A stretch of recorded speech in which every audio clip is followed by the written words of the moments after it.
Shalom, giving all praise to Yahweh, Shalom to the hopefully elect out there. Real quick, it's 5:04 a.m. Today's date is February 10th, 2023. Hopeful year that all prophecies come to pass, meaning all prophecies come to pass this year that we're out of here. And that's a hope. We're prisoners of hope. Anyway, let me get into this clown here. Okay, this is put up by Holy Bible Defenders. Title, as you can see, is Wi-Fi, Watchmen of Israel. I changed the name. I gave it another name.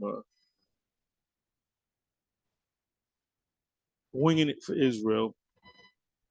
It says great mess doctrine. And by the way, that great mess doctrine you got from us. That's why you came out to us. We didn't come to you, you came to us. You learned from us, and you also learned from Sabak. I don't know how many other camps you went to, but you came in another way, pursuant to John the 10th chapter. You came in another way. You came in your way. Well, let me go to Zabak. Let me get a little here. Let me go. Which Zabak teaches for the most part the same thing that we teach. We were all taught by the men of One West, and I even became a teacher of the seven because there were certain things that the Spirit worked on me to bring out that the seven didn't know. Not bragging or boasting about it, and there were certain things that I saw that they went off on, and I brought it to the attention of High Priest Ariah. He would look it over and say, "Yep, you're right." They would call a meeting and say, "Well, the way we've been breaking it down is wrong. This is the right way you break it down." And the Spirit worked with the heart to do it. Okay, so I was a teacher too. So let me just get right into it. So this guy calls us a great mess doctrine.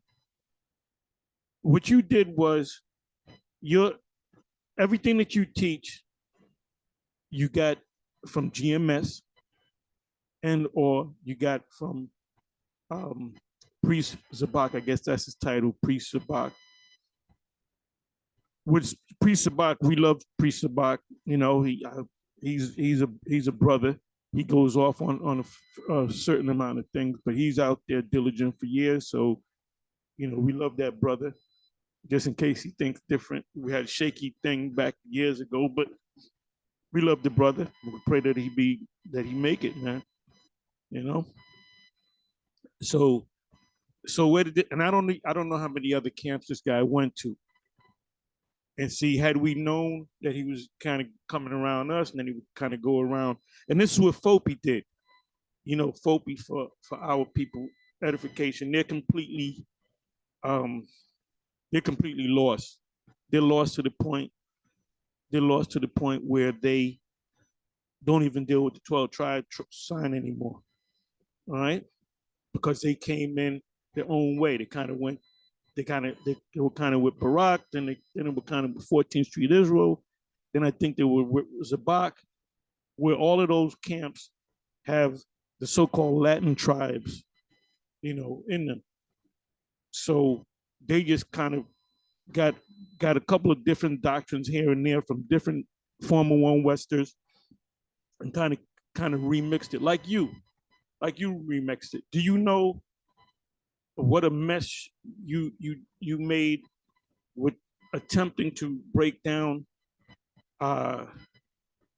second Ezra the 11th chapter? You didn't even go into second Ezra the 12th chapter.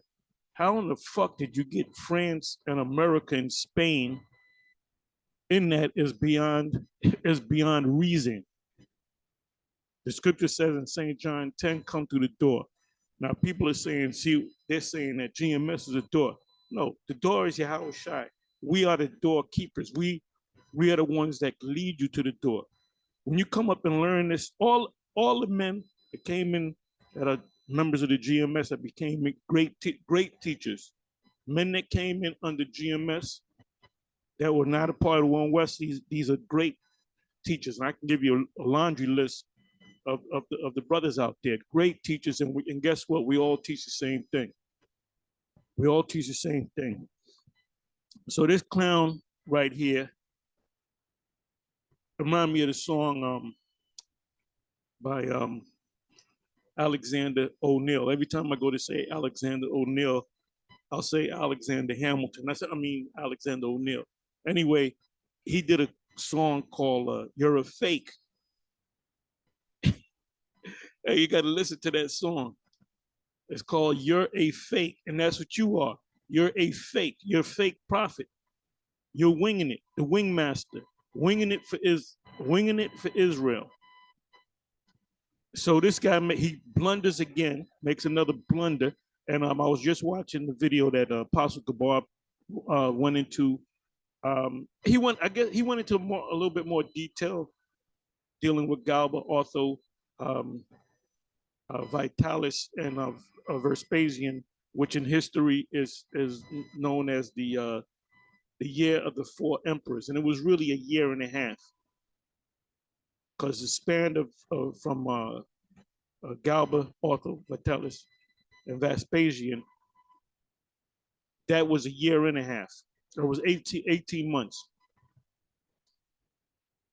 So I don't have the information in front of me. It's no big deal.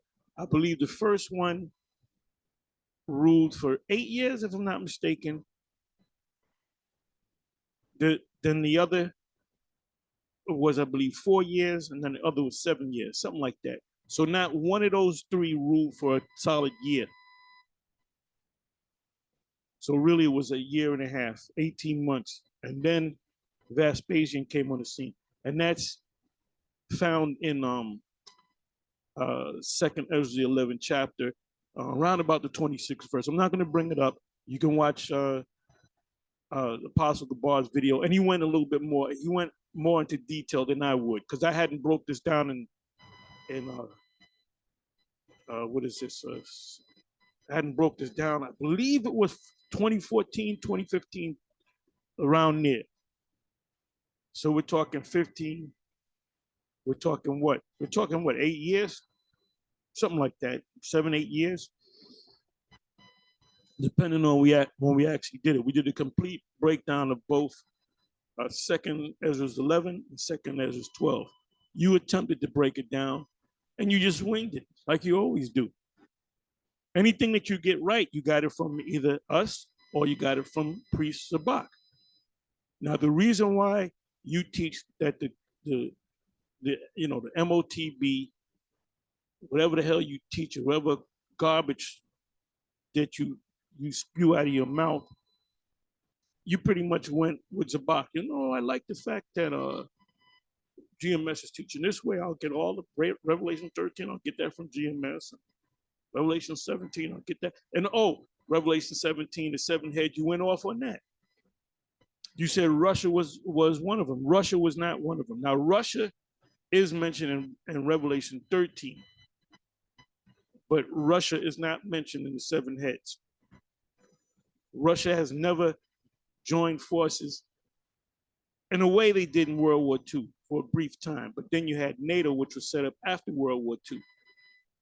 So Russia was never part of the 7 heads. And besides, you said Germany in one breakdown on the same night when you were calling yourself breaking down the MOTB.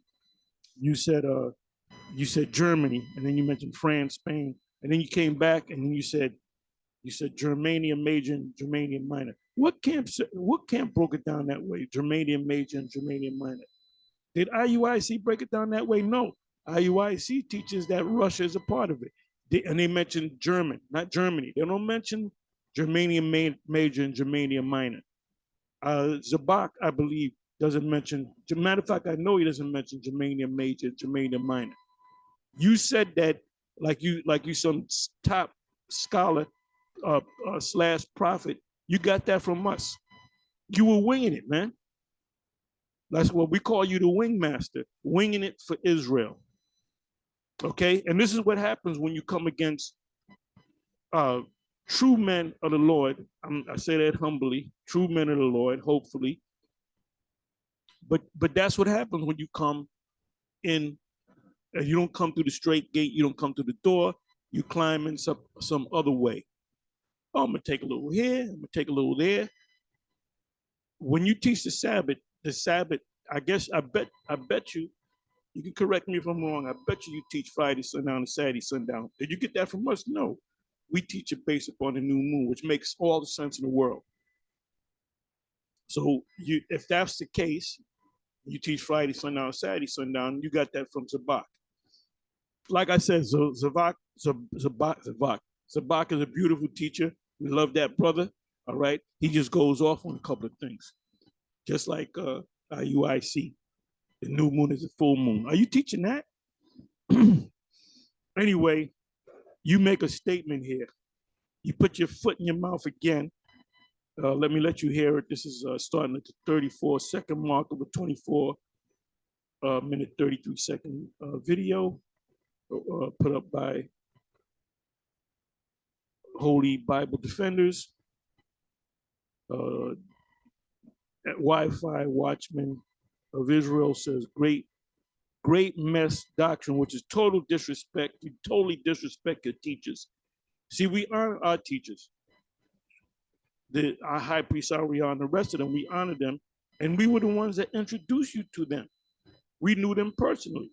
We had videos on them. We said, this is high priest Ariah, this is Marshall, this is Yaikwab, and then you also have 7. You were privy to that information by us, the men at Great Millstone. There ain't no other camp did that. They never acknowledged any of the 7. They did that after we did it. So it says 1 Corinthians 6, joined to and harlot. What does it mean? So now let's listen to this fool yap. Your days are numbered, man. And that's not no physical threat. That's a threat for the Most High. Because you're a clown. You're a fucking clown, man. Okay? And now the whole world sees you a clown. And you know what? I want you to do, since you the 5-hour breakdown, man. And then you said, you don't want me to go. You don't want me to go in the second edge, 11 second edge, 12. That'll be another 3 hours. Everybody agrees. You have a proud look. You think you over all of us. This nigga did. This is when he first came in, and he started teaching. And he said, "I'm calling the fast. All the camps out there, we got to go on the fast." So who the hell are you, nigga? You just a baby boy. So anyway, let's listen to this madness, because he doesn't understand. He doesn't know how to differentiate between spiritual things and physical things.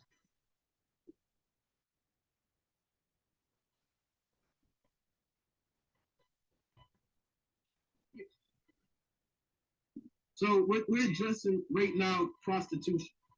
Can we deal with prostitutes in these days, in the last days, or now, or in the kingdom, or was it righteous during the time of the apostles? And can we deal with prostitutes? That's the question on the table, and they're going to provide an answer. They're going to let them know.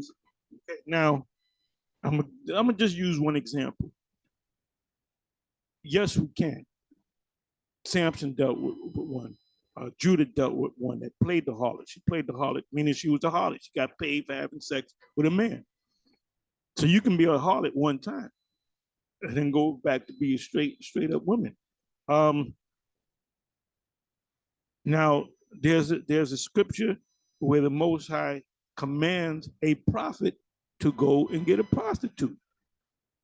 Now, where in the scriptures did the Most High tell somebody, look, I want you to commit adultery with this woman right here? A man is still living, but I want you to go commit adultery with this woman. The Lord never said that, but the Lord said, go and get you a prostitute. So I'm gonna bring this out for the wing master. And since you so long-winded, please do a breakdown on Daniel the 11th chapter. Give me a complete breakdown of Daniel the 11th chapter. Fucking clown. You should have took the example of what happened to the ICGJC. The head man, Tazadakia, is in the spiritual realm. And who was the main one that cursed the ICGJC out? It was us. It was us. Through the spirit, by way of the Howard by Shem Howard Shai. Mosai got tired of looking at that big, black, fat, ugly nigga and took his black ass out. Okay, so now let's go here. So I'm gonna give you the answer.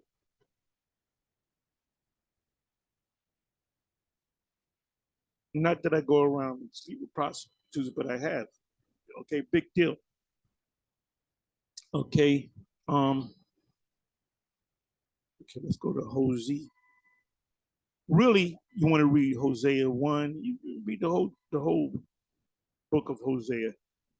But okay, Hosea 3. Let's go to Hosea 3. Hosea 3.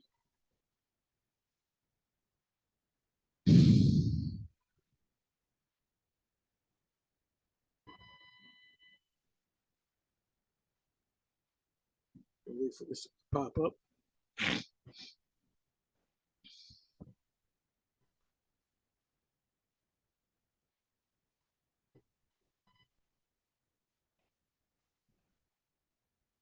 Give me a second here.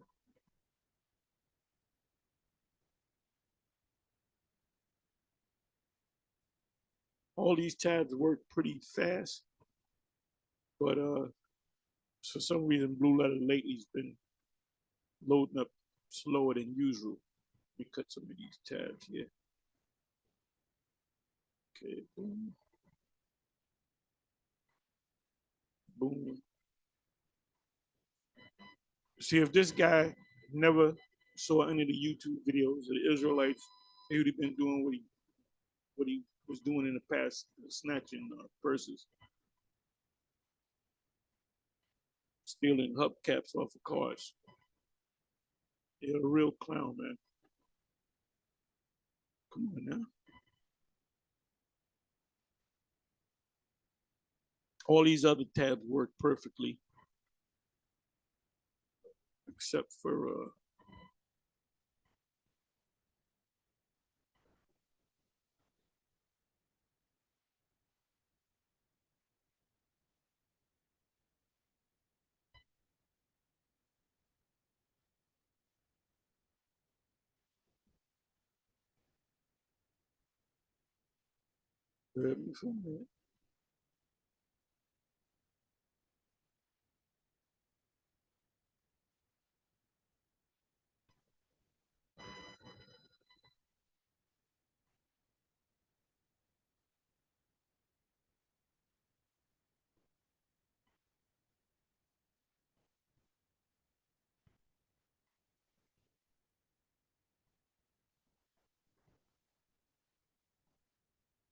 yeah, this is on their end, not my end.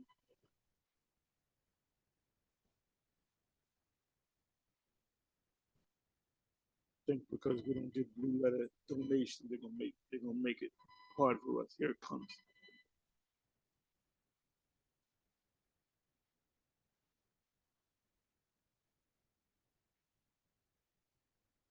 They're gonna have to have patience.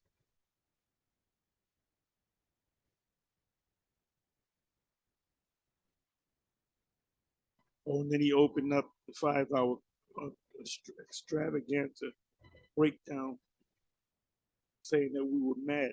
First of all, Festus said that to Paul, and Paul didn't say anything that was crazy, and it just went over his head, just like that MOTB went over your head. The scripture says wisdom is too high for a fool. Okay, so we're at Hosea. Hosea, like I said, you want to read the first chapter, but let's just deal with this one. It says, Hosea 3, verse 1. And in essence, he did lay with a adulteress. A prostitute is actually an adulteress because for her to lay down with more than one man. If that first man is living, that second man is living, she's a prostitute, a harlot, which is an adulterer. But she lays down with so many different men that she becomes a prostitute, which first she starts off as being an adulterer. Okay, so it said, then said Yahweh unto me, go yet, love a woman beloved of her friend, yet an adulteress, according to the love of Yahweh toward the children of Israel. Now, when the Most High speaks about adultery, and being a harlot, a whore, there's a physical whore with a woman doing that act, and then there's Israel. The Most High refers to us as a woman, as his wife, and us following other gods made us a prostitute, made us an adulterer. That's why the Apostle Ramla broke it down that way. So it says, yet an adulteress according to the love of Yahweh toward the children of Israel, because the love of Yahweh toward the children of Israel is that we're married to the Lord, who look to other gods, So it's equating adultery or being a harlot to Israelites looking to other gods. So when we commit adultery or prostitution or being a whore or a harlot, that we're doing that by following other gods. Like they got the Kemetic community, right? They follow after the Kemetic gods and back to Africa and Hotep and all that. They're being prostitutes. And so we as Israelites, we came out of that Christianity, all that other nonsense, and we came back into this truth. And there's many precepts upon that. It says, who look to other gods and love flagons of wine. And what does a wine represent? It represents philosophy. Being Kemetic is a wine, not the wine that the Most High wants you to drink. Being a Baptist is another wine, a strong drink. The nations committing fornication with Babylon is talking about they're drinking the drink of Babylon, meaning they're following the philosophies. And all these nations, for the most part, keep some of the philosophies of America. Came out of America, not came out of Great Britain, but America, which is democracy. They were the ones that pushed democracy. So it says, so I brought her to me for 15 pieces of silver. So what made her go with Hosea? The fact that he paid her, and 15 pieces of silver. If anybody could tell me how much 15 pieces of silver is, you good. And for an homer of barley, which is something that you eat, cook and eat, and half homer of barley, a homer and a half of barley. So he paid her a hefty price. There was now it doesn't say shekels, it said pieces, but normally it means shekels, which translate into 4 ounces of silver is considered a shekel. If you go to Judges 19, I hadn't gone through this in a while. You had the Levite whose concubine / wife was gang raped by Benjaminites. Now you know that whole ordeal. Well, he became a priest under one man, and the one man made a deal with him. He said, "You be my priest, and I will give you 10. I believe it was 10 pieces of silver, 10 shekels of silver a year." And he said, "Yeah, I'm with that." So how far can 10 shekels of silver or pieces of silver? She got 15. And for an homer of barley and half homer of barley. So that's telling you right there, this is an act of prostitution. That she's going to lay, the Most High said, go and get you a woman, a harlot, which is an adulterer. All harlots start off as adulterers. It says, second verse again. So I brought her to me for 15 pieces of silver. It was an act of prostitution. And back then, they would live with you. They would be like a renter wife. They cook for you, rub your back, give you a bath, they give you sex, you know. They act like you're a husband and wife until the time comes up. Okay, give me my money, I'm out of here. I'm on to the next. And for an home of barley and half a home of barley.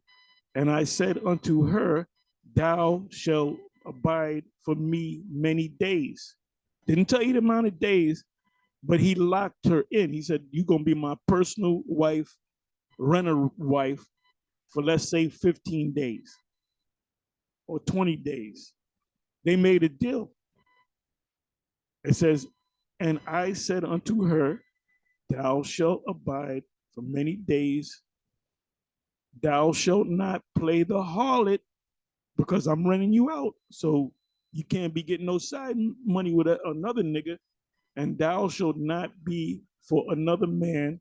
So will I also be for thee. So in other words, I'm the only one that can pop you for this period of time. Let's say it's a month. For a month, I'm paying you for a month. Yo, ho, I'm paying for a month. So you got to cook for me, keep the house clean, and you got rent a wife for the children of Israel. And why did the Most High tell him to go out and get this woman, which ultimately is a prostitute? The second verse tells you that. For the children of Israel shall abide many days without a king, and without a prince, and without a sacrifice, and without an image, and without an ephod, and without a teraphim. Afterward shall the children of Israel return. So what is this talking about? This is the Most High cutting us off. Ultimately, us going into captivity, hardcore slavery, the curses of Deuteronomy, the 28th chapter. So it says, after shall the children of Israel return. When does this take place? It's taking place right now. And it started with Abba Bivens or Bibbins. And seek the Lord. How are we seeking the Lord?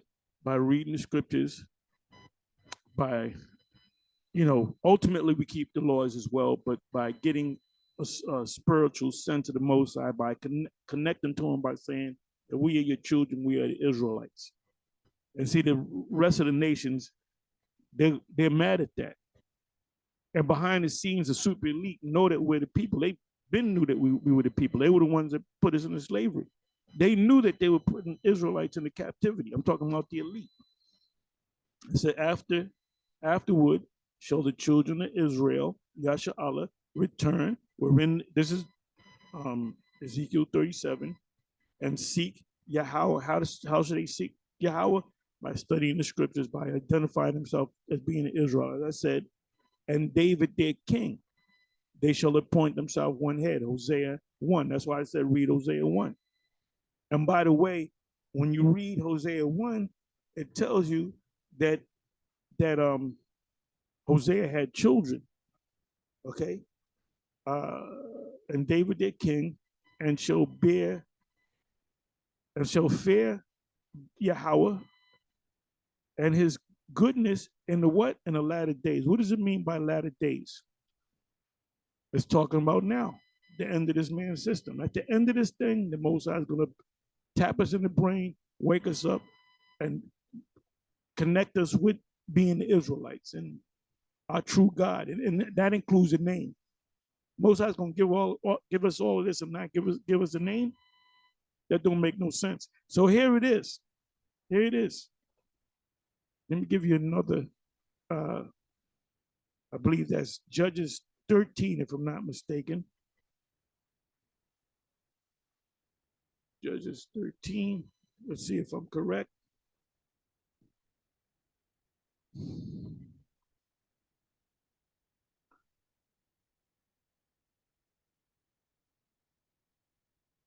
Okay, no, that's 14. Let me go to 14.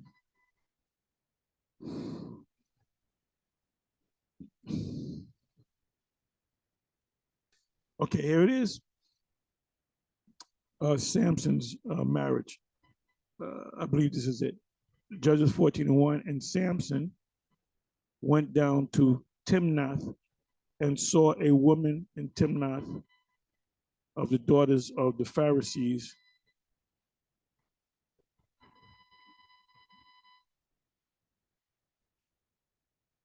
I'm sorry, it might be the 15th verse. Hold up, the 15th chapter. Wait a minute, I hadn't read this in a while. Okay, it's got to be 14. Bear with me for a minute. Let's try the 14th chapter. I mean the 15th chapter. Let's see what that says.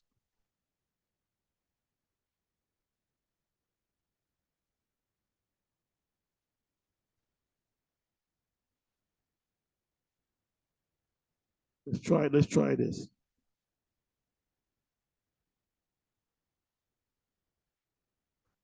Okay, that's not it. Yeah. Let's try 16.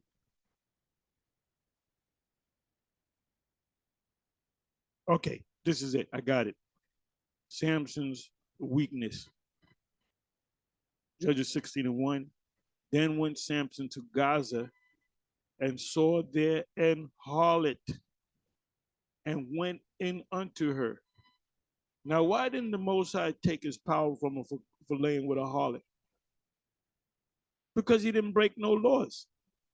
Now, if he had a daughter and gave his daughter up to be a harlot, that would be and that's what you mentioned in your video.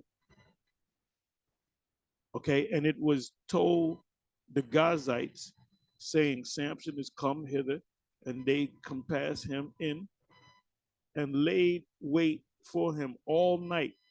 So he was getting it in the gate of the city, and were quiet all the night, saying, in the morning, when it is day, we shall kill him. And Samson lay till midnight, and arose at midnight, and took the doors of the gates of the city and the two posts, and went. Wait a minute. He just lay with a harlot, a prostitute. And the Most High allowed him to keep that power. Most High wouldn't come. He said, you want to get it in? Get it in. And went away with them, bar and all, and put them upon his shoulder and carried them up to the top of an hill that is before Hebron. And it came to pass afterward that he loved a woman in the valley of Sorok, whose name was Delilah. Now, he had another Philistine woman, as the story goes, before Delilah. Delilah was the one that was set up to find out the secret of his power.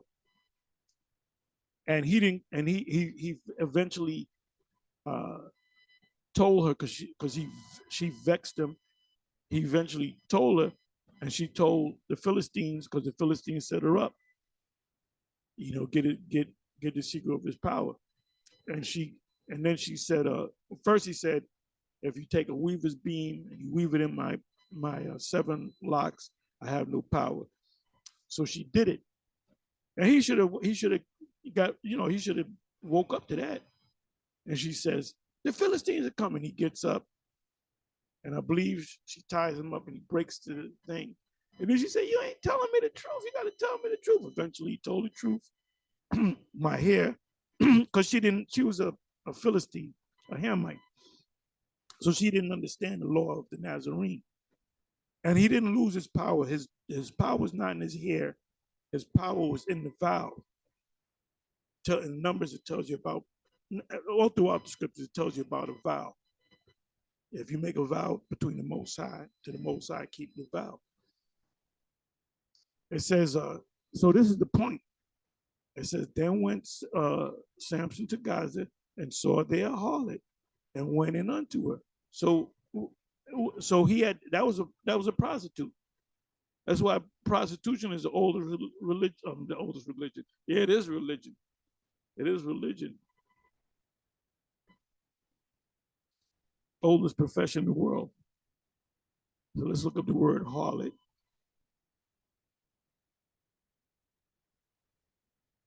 So I gave you two examples, and there's more examples.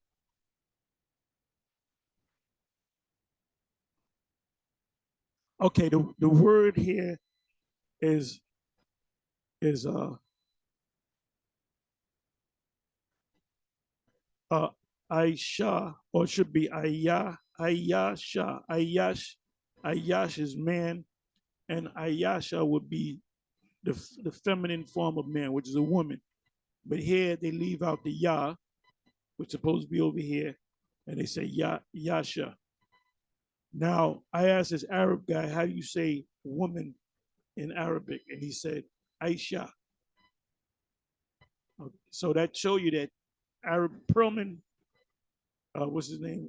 Elias, uh, Eleazar Perlman, the guy, the father of modern Hebrew, he came to the conclusion that the the actual spoken Hebrew is the Arabic language. It's a woman, wife, female, woman, wife, female, each. So there you go. See, they're telling you how you say it. It's not Aisha, it's Ayash. Let me click on that. Ayash, which means man. Let's see if I'm man, right? Ayash is man. In the Hebrew, for a woman, you would add the ha, the suffix ha, which is ayasha, ayasha, feminine man or woman. Anyway, I think I said enough. But like I said, I want you to do a 5-hour class on breaking down Revelation, Daniel chapter 11. Do that since you missed the know-it-all. Shalom.